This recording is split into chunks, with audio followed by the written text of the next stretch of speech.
Halo. Assalamualaikum.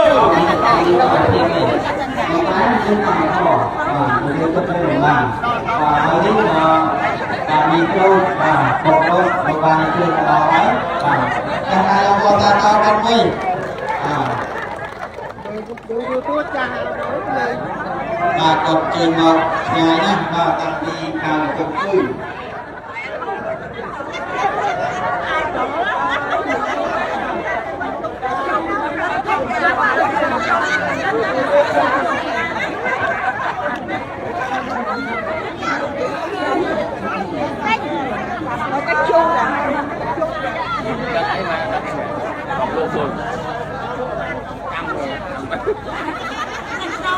Không đưa tay mai cùng luôn, không đưa tay mai cùng luôn.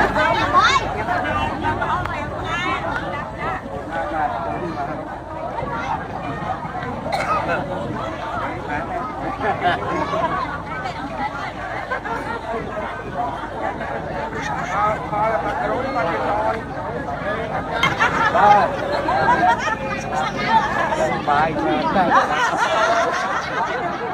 đâu biết mai chết luôn á, mua lên chân đó cái này.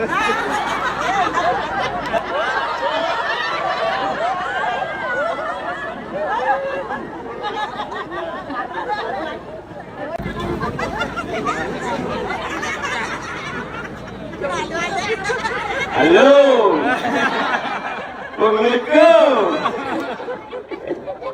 Làm bao nhiêu nhom thằng này nó áp sao chế rồi dây chế.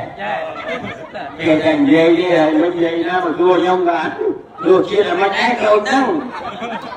Anh em ta ao phiêu thôi đó nhom đang là đua chia là mắt ác cho mắt đang đó.